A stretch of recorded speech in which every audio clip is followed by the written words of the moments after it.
Retirement planning in this economy. சிலாக்கள் ரிட்டையர்மெண்ட்ஸை பற்றி 50-60 வயசில் யோசிப்பாங்க. சிலாக்கள் பார்த்தீங்கன்னு சொன்னால் 40 வயசுலேயே வரி பண்ணுவாங்க. சிலாக்கள் பார்த்தீங்கன்னு சொன்னால் 20-30 வயசுலேயே குயிக்காக ஒரு certain level of money earn பண்ணிவிட்டு நான் ரிட்டையர் ஆகிடணும், இதுக்கு மேலே ஒரு ஜப்புக்கு போயிடலான்னு சொல்லி நேரத்தோடு யோசிப்பாங்க. அது ஒவ்வொரு ஆக்களோட தனிப்பட்ட விஷயம். ஓகே, நீங்கள் எந்த வயசில் ரிட்டையர்மெண்ட்டை பிளான் பண்ணினாலும் தயவுசெய்து உங்களோட ரிட்டையர்மெண்ட் பிளான்னா இத்தனை லட்சம் இல்லாட்டி இத்தனை கோடி இத்தனை $1000 பேங்க்கில் சேவிங்ஸில் இருக்கணுன்னு மட்டும் தயவு செய்து பிளான் பண்ணாதீங்க. ஏன்னு சொன்னால் நீங்கள் பேங்க்கில் சேவ் பண்ணுற மணி பார்த்தீங்கன்னு சொன்னால் 100% வெளுவிழந்து போகும். நீங்கள் நாளைக்கு ஒரு 5-10 வருஷத்தில் நீங்கள் போய் அந்த பணத்தை எடுக்கிறது போகல. நீங்கள் நினைக்கலாம் நான் சேவிங்ஸில் வைக்க மாட்டேன், நான் ஃபிக்ஸ்ட் டிபாசிட்டில் வைப்பேன், ஆல்ரெடி நான் டேர்ம் டிபாசிட்டில் வைப்பேன்னு சொல்லி நீங்கள் என்ன டிபாசிட்டில் வச்சாலும் பேங்க்குங்கிறது ஒரு scam. Okay, banking system, fractional banking system ஒரு விஷயம் ஒன்று இருக்குது.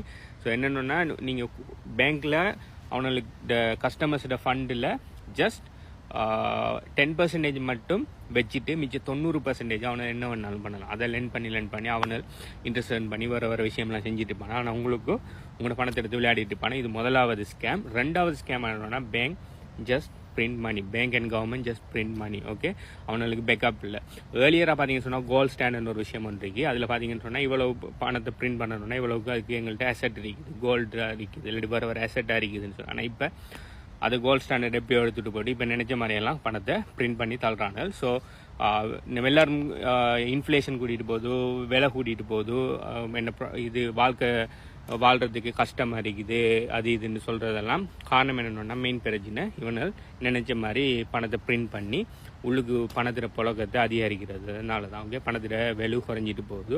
பொருட்களோட விலை கூடலை, பொருட்களோட விலை அப்படியே தான் இருக்குது, பணத்திர விலை குறைஞ்சிட்டு போகுது. அதுதான் மெயின் காரணம். ஸோ உங்களோட ரிட்டையர்மெண்ட் பிளானிங் ஒரு குறிப்பிட்ட அளவு சேவிங்ஸ் இருக்கணும்னு சொல்லி நினைப்பீங்கன்னா அப்புறம் முட்டாள்தனம் ஒன்றும் இல்லை. நாளைக்கு அந்த சேவிங்ஸை நீங்கள் கஷ்டப்பட்டு சேமிச்சு முடிச்சு போட்டு ஒரு 10-20 வருஷம் கஷ்டப்பட்டு சேமிச்சு போட்டு அந்த பணத்தை நாளைக்கு போய் பார்ப்பீங்கன்னா லைக் நீங்கள் $1,00,000 சேமிச்சிருக்கீங்கன்னா 1,00,000 தான் இருக்கும். அதில் வந்து மாற்றவும் இல்லை. நீங்கள் 1,00,000 சேமிச்சா 1,00,000 இருக்க மாட்டேங்குன்னு இல்லை. ஆனால் அந்த 1,00,000க்கு இன்றைக்கு வாங்குற விஷயத்த நீங்கள் 10 வருஷத்தில் 20 வருஷத்தில் வாங்கலாமான்னு கேட்டால் நெவர் எவர். இப்போ இங்கே கனடாவில் பார்த்தீங்கன்னா இதை வீடுகள் விலை பார்த்தீங்கன்னா ஒரு $200,000-300,000 நல்ல வீடுகள் ஒரு 5-10 வருஷத்துக்கு மேலே வாங்கக்கூடியதாக இருந்துச்சு. அன்னரம் இந்த நாட்டுக்கு வந்தாக்கள் அடுத்தது இங்கே நேட்டிவ் கனடியன்ஸ் எல்லாம் எல்லாருமே வீடு வச்சுருந்தாங்க. ஆனால் இப்போ பார்த்தீங்கன்னா 1 மில்லியனுக்கு குறைய நல்ல டவுன் டவுன் அடுத்தது இந்த ஸ்காப்ரோ இந்த பிரம்டன் இந்த ஏரியாவில் எல்லாம் மில்லியனை தாண்டி போகுது. ஓகே, நார்மலாக ஒரு 2-3 பெட்ரூம் ஹவுஸ் எல்லாம் மில்லியனை தாண்டி போகுது. அப்போ இப்போ என்ன வீட்டுற விலை கூட்டிகிட்டு இருந்த அர்த்தமா இல்லை. இவனால் இந்த எக்கானமியில் சும்மா பிரிண்ட் பண்ணி அடுத்தடுத்த நாடுகளுக்கு யுத்தங்களுக்கு பணம் கொடுக்குறதும் தேவையில்லாத விஷயங்களில் ப்ரொமோட் பண்ணுறதுக்கு இது செய்கிறதும் இந்த ஃபுல்லாக கவர்மெண்ட் அவனோட மூளைக்கு படுற மாதிரி பணத்தை விளையாடுறதால பிரிண்ட் அடித்து தள்ளுறதால கடைசியாக நம்ம கஷ்டப்பட்டு உழைக்கிற பணத்துக்கு வெளியே இல்லாமல் போகுது. ஸோ ரிட்டையர்மெண்ட் பிளானிங் பணத்தை சேவ் பண்ணணும்னு நீங்கள் என்ன பண்ணணும்னா தயவு செய்து அதை மாற்றிக்கொள்ளுங்க. எதில் நான் இன்வெஸ்ட் பண்ணுங்கள். நான் இன்வெஸ்ட் பண்ணுறது கிரிப்டோ கரன்சியில். ஓகே, ஏன்னா நான் கிரிப்டோ கரன்சியை பற்றி நான் படிச்சிருக்கேன். எனக்கு கிரிப்டோ கரன்சி சம்மந்தமான நாலேஜ் இருக்குது. கிரிப்டோ கரன்சி எந்த அளவுக்கு ஃபியூச்சர், கிரிப்டோ கரன்சி தான் ஃபியூச்சர். நாளைக்கு கிரிப்டோ கரன்சி இந்த நம்ம பாவிக்கிற இந்த LKR கனடியன் டாலர்ஸ் எல்லாம் ரீப்ளேஸ் பண்ணி மெயின் அசெட்டாக மாறுங்கிறது எனக்கு நம்பிக்கை இருக்குது. ஏன்னா அதை நான் அந்த அளவுக்கு எனக்கு நாலேஜ் இருக்குங்கிறதால நான் கிரிப்டோவில் இன்வெஸ்ட் பண்ணுறேன்.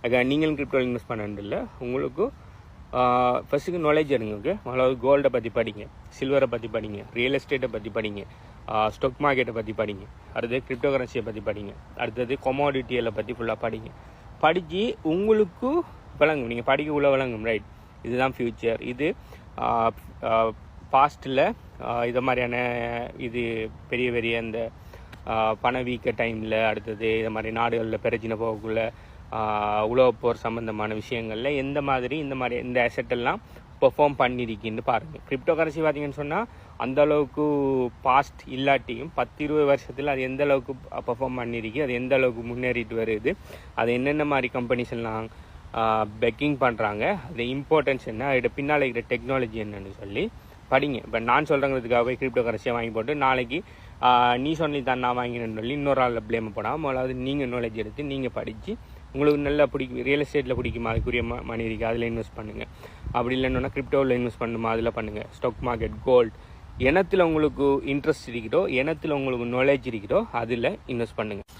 பெஸ்ட்டான இன்வெஸ்ட்மெண்ட் பார்த்தீங்கன்னு சொன்னால் பிஸ்னஸ். ஆனால் அதை விட அதோட சேர்ந்து பயங்கர ரிஸ்க்கும் வரும்.